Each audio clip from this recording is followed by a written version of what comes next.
Baik, Assalamualaikum warahmatullahi wabarakatuh. Saya Faradila dari kelompok 2 yang akan menjelaskan tentang materi behaviorisme.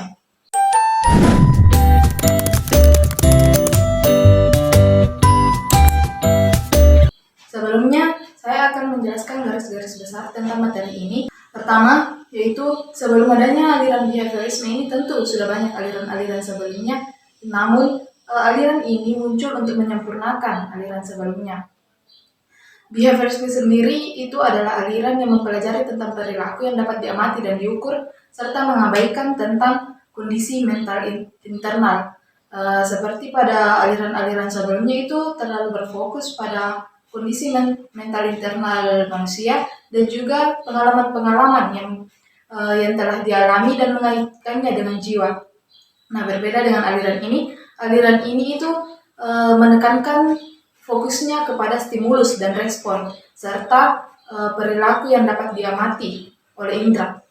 Aliran behaviorisme sendiri juga sangat berperan penting sampai sekarang ini, karena dapat dilihat dari pendidikan, juga psikologi klinis itu masih menggunakan aliran behaviorisme ini.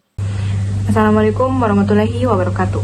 Di sini saya akan menjelaskan lebih lanjut mengenai perkembangan behaviorisme.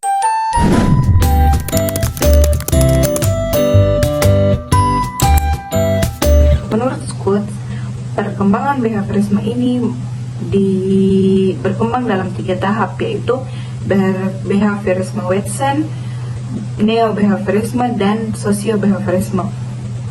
Dan di sini saya akan menjelaskan lebih awal mengenai behaviorisme Watson. Behaviorisme Watson atau biasa juga yang disebut dengan behaviorisme radikal adalah tahapan awal dari berkembangnya behaviorisme sampai dengan tahun 1930-an. Nah, menurut Greenwood, behaviorisme ini sangat bersifat radikal atau hanya fokus pada perilaku yang diamati dan tidak menyinggung dengan kondisi mental yang diamati. Nah, menurut Mills, behaviorisme ini tahapan awal umumnya memiliki pandangan yang sama, yaitu mereka menolak bahasan mengenai kondisi mental yang diamati dan fokus pada perilaku saja, bukan pada pikiran.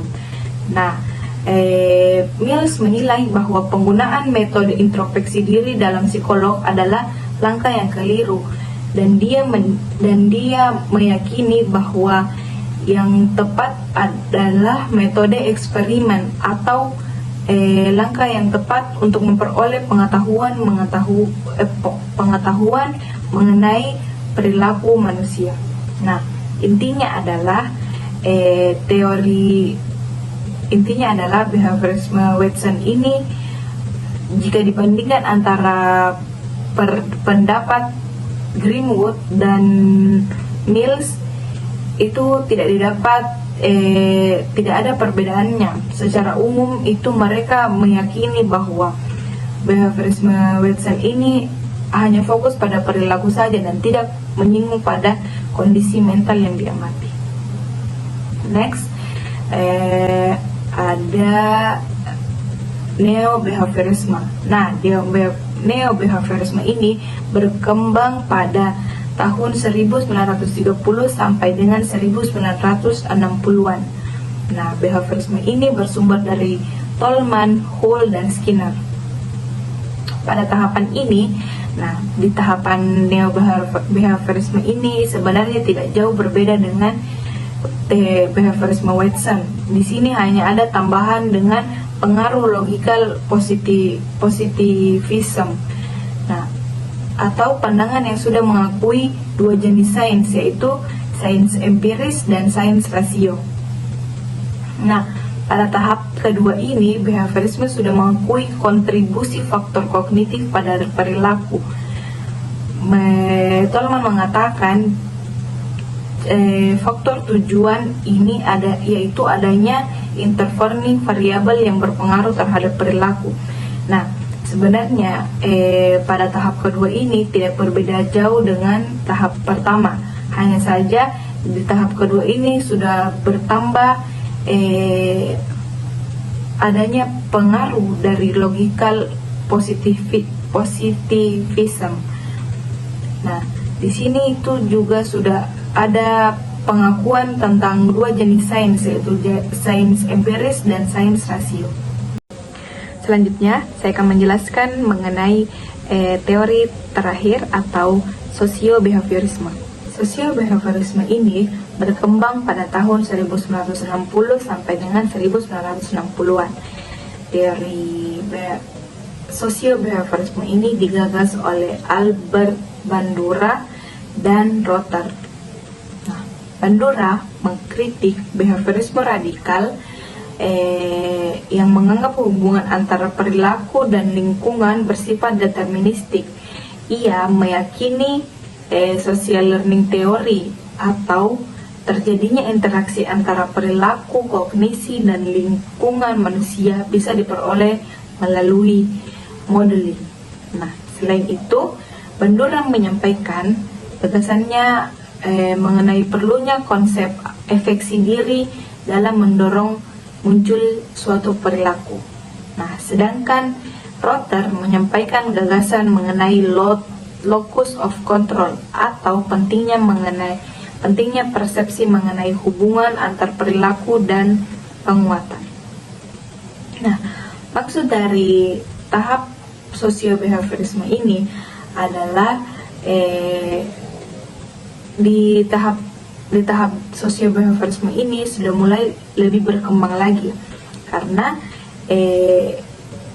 Albert Bandura sudah menawarkan social learning theory atau meyakinkan bahwa terjadinya suatu perilaku, kognisi, atau lingkungan manusia itu bisa diperoleh dari modeling. Misalnya seseorang bisa saja berperilaku begitu karena dia mencontohi modelingnya, seperti itu. Perkenalkan, saya Farizal Andara Meza. Di sini saya akan menjelaskan poin materi behaviorisme radikal.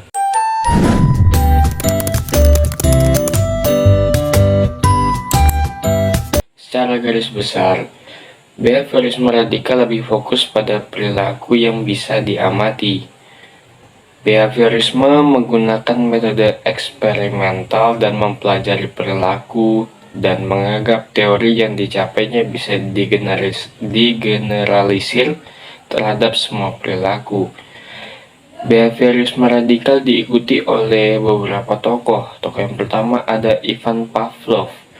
Lahir pada tanggal 14 September 1849 di Ryazan, Rusia, dan meninggal pada tanggal 27 Februari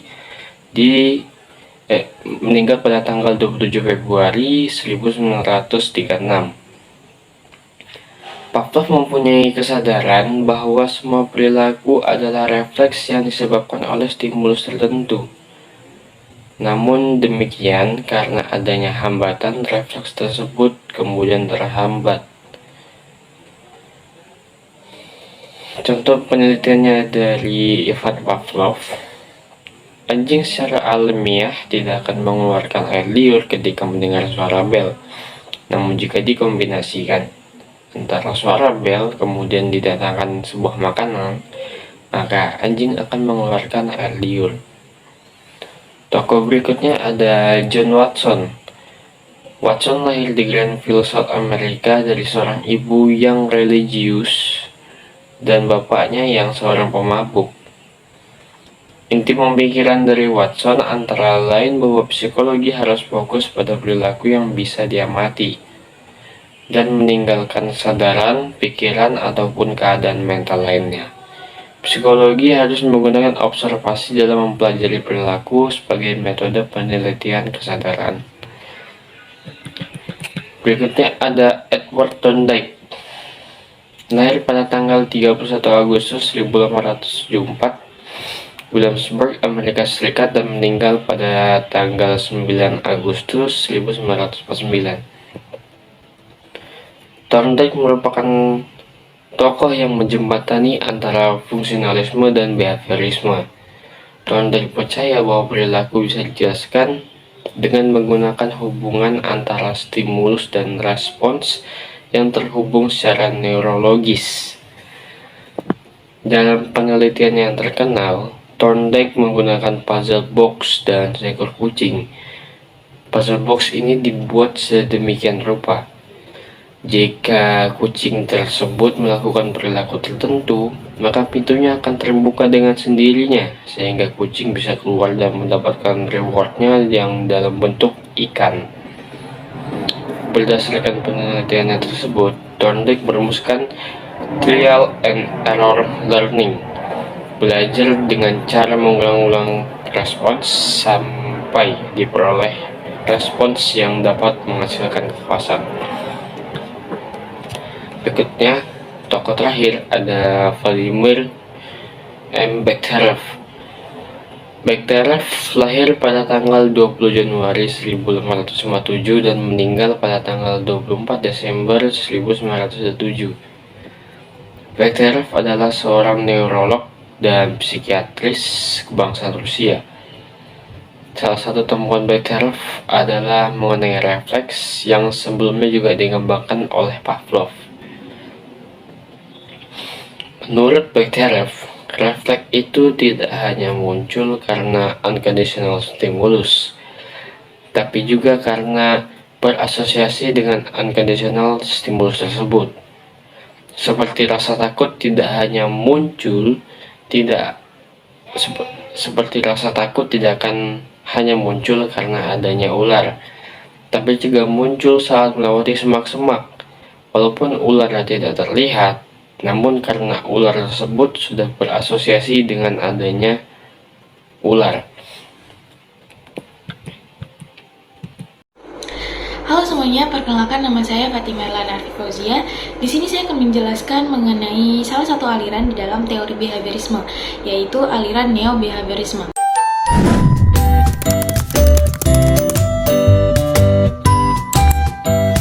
Nah, aliran ini itu dia menggabungkan behaviorisme tradisional dengan proses kognitif. Nah, seperti yang sudah saya jelaskan tadi, neo-behaviorisme itu dia memperluas atau dia mengembangkan lagi behaviorisme tradisional dengan cara memasukkan aspek kognitif di dalamnya. Aliran ini juga berfokus pada perilaku yang dapat diamati sambil mengakui proses mental yang terjadi di dalam perilaku tersebut. Nah, neo-behaviorisme dia menekankan bahwa interaksi antar lingkungan, perilaku, dan kognisi itu mereka saling berhubungan atau saling terikat satu sama lain. Kemudian, aliran ini juga bertujuan untuk memahami perilaku dalam konteks yang lebih luas daripada behaviorisme tradisional, karena dalam aliran ini itu dia memasukkan juga aspek pikiran dan juga emosi. Yang terakhir, memperkenalkan elemen pengambilan keputusan, pembelajaran, dan memori ke dalam analisis perilaku. Prinsip utama dari neo-behaviorisme ini adalah dia menekankan pada perilaku yang dapat diamati sambil mengintegrasikan proses kognitif yang terjadi di dalam perilaku tersebut. Juga dia mengakui adanya pengaruh signifikan dari lingkungan terhadap perilaku yang diamati tadi. Kemudian muncullah pertanyaan bagaimana sampai aliran neo-behaviorisme ini bisa muncul. Nah, seperti yang kita tahu, behaviorisme tradisional yang dipelopori oleh Watson itu dia hanya berfokus pada perilaku yang dapat diamati secara langsung tanpa memasukkan atau tanpa dipengaruhi oleh faktor internal atau faktor kognisi yang ada pada perilaku tersebut. Kemudian seiring berjalannya waktu, ilmu pengetahuan makin berkembang, banyak ilmuwan yang mulai mengkritik tentang teori behaviorisme tradisional yang dipelopori oleh Watson tersebut. Mereka mengklaim bahwa teori atau gagasan yang dikemukakan oleh Watson itu dia terlalu terbatas. Mereka ingin memahami perilaku manusia itu secara lebih luas. Mereka juga ingin mengetahui apakah ada pengaruh dari kognitif terhadap perilaku atau tidak. Kemudian mulai bermunculan ilmuwan-ilmuwan yang kemudian menggabungkan antara proses kognitif dengan behaviorisme. seperti B.F. Skinner dan juga Edward Tolman yang merupakan kontributor awal atau tokoh awal dalam perkembangan neo-behaviorisme. Nah, seperti yang sudah saya jelaskan tadi, seiring perkembangan ilmu pengetahuan ya, banyak ilmuwan-ilmuwan itu yang ingin tahu lebih luas mengenai pengaruh kognitif terhadap perilaku seseorang. Yang pertama ada B.F. Skinner atau Burrhus Frederick Skinner yang merupakan seorang psikolog asal Amerika. Pemikiran Skinner yang paling terkenal yaitu mengenai operant conditioning, yang dimana inti dari pemikirannya itu adalah setiap manusia bergerak karena mendapatkan rangsangan dari lingkungannya. Nah, selain itu Skinner juga menentang adanya konsep intervening variable. Padahal kita tahu bahwa seorang neo-behaviorisme itu sangat-sangat pro akan konsep intervening variable. Maka dari itu banyak yang menganggap bahwa B.F. Skinner ini dia lebih cenderung mengikuti aliran behaviorisme radikal. Namun pemikirannya mengenai operant conditioning itulah yang membuat banyak juga yang beranggapan bahwa B.F. Skinner ini dia mengikuti aliran neo-behaviorisme. Kemudian yang kedua ada Edward Tolman. Nah, Edward Chase Tolman itu adalah seorang psikolog yang juga berasal dari Amerika Serikat. Ia juga seperti yang sudah saya jelaskan tadi, ia juga merupakan tokoh awal dalam perkembangan behaviorisme tradisional atau neo-behaviorisme. Ia merupakan penggagas konsep psikologi pusposif dalam behaviorisme. Baginya, semua perilaku itu dia memiliki tujuan dan merupakan instrumen untuk mencapai tujuan tersebut. Ia juga merupakan penggagas konsep intervening variable yang sangat-sangat penting bagi seorang neo-behaviorisme. Menurut neo-behaviorisme, konteks lingkungan itu dia sangat-sangat penting dan sangat-sangat berpengaruh bagi pembentukan perilaku. Bahkan penelitian juga menunjukkan bahwa rangsangan di sekitaran lingkungan itu dapat menimbulkan respon perilaku tertentu. Operant conditioning yang digagaskan oleh Skinner pun juga memanfaatkan penguatan lingkungan untuk mengubah perilaku seseorang. Selanjutnya saya akan menjelaskan tentang sosio-behaviorisme.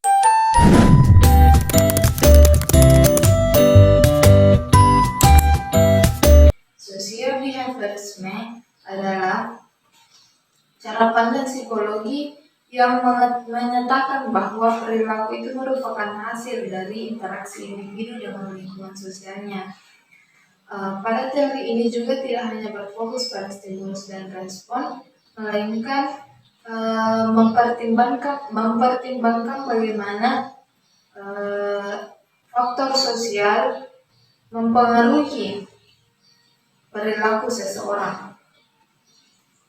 Pada teori ini ada dua tokoh utama yang berperan penting dalam pengembangannya. Yang pertama yaitu Bandura dan kedua J.B. Rotter. Bandura terkenal karena pengembangan teori pembelajaran sosialnya, di mana suatu individu itu akan memunculkan perilaku setelah melihat atau mengobservasi suatu objek dan melakukan imitasi setelahnya. Selain teori pembelajaran sosial, Bandura juga terkenal dengan teori self-efikasinya, yaitu teori keyakinan diri, di mana individu akan menguapkan kemampuan mereka untuk berhasil yang memengaruhi cara mereka menghadapi tantangan dan kegagalan. Nah, ini adalah garis besar dari teori keyakinan diri. Selanjutnya, tokoh kedua yaitu J.B. Rotter. J.B. Rotter itu terkenal dengan teori yang ia kemukakan, yaitu locus of control. Istilah ini untuk menunjukkan sejauh mana individu merasa dapat mengendalikan peristiwa hidup mereka. Jadi, seperti yang telah dijelaskan sebelumnya bahwa teori behaviorisme itu hanya berfokus pada sesuatu yang dapat diamati dan diukur, maka dua tokoh utama ini hanya mengembangkan teori-teori yang berdasarkan dengan kemampuan yang dapat diamati dengan indera. Selain teori locus of control, J.B. Rotter juga mengembangkan teori harapan. Teori harapan yang dimaksudkan yaitu menyatakan bahwa perilaku dipengaruhi oleh harapan individu terhadap hasil tindakan terkait dengan keyakinan bahwa tindakan akan menghasilkan hasil yang diinginkan. Nah, itu adalah garis besar dari teori tindakan yang dikembangkan oleh J.B. Rotter. Selanjutnya, saya akan menjelaskan mengenai terapi berorientasi behavioristik.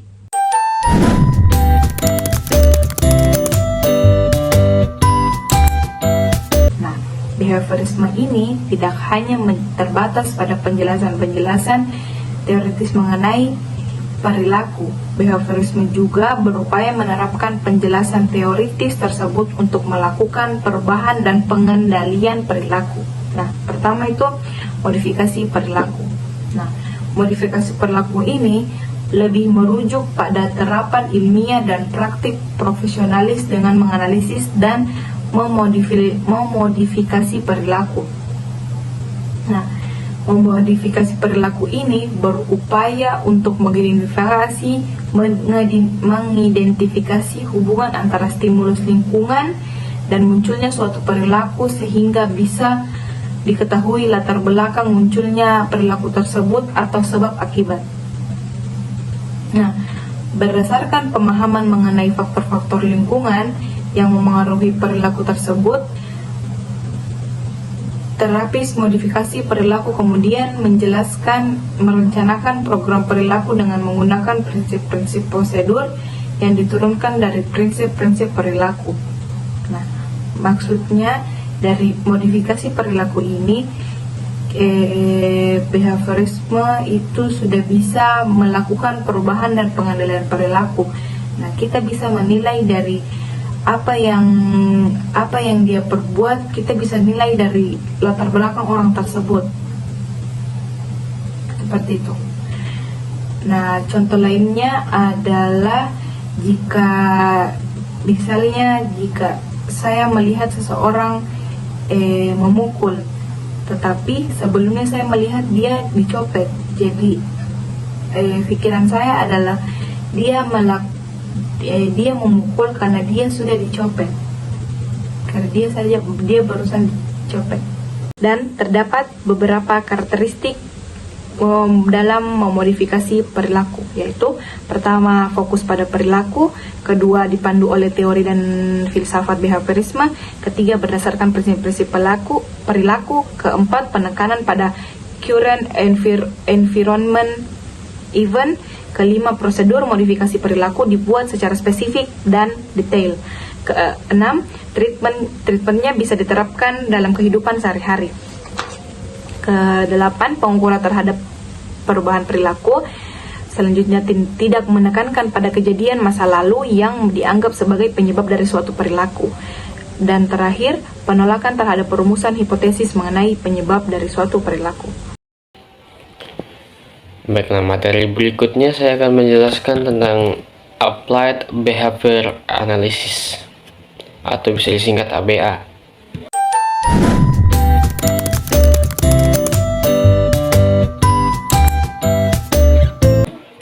ABA menunjukkan pada bidang praktik dan penelitian yang fokus pada penggunaan prinsip-prinsip belajar untuk memahami dan meningkatkan perilaku orang yang secara rasional dianggap penting. ABA pun memberikan penekanan terhadap perilaku, yaitu mendefinisikan perilaku yang akan menjadi target perubahan, mengamati dan mengukur perkembangannya, serta bahkan kalau memungkinkan juga mengukur convert behavior. Sekian penyampaian materi dari saya. Terima kasih.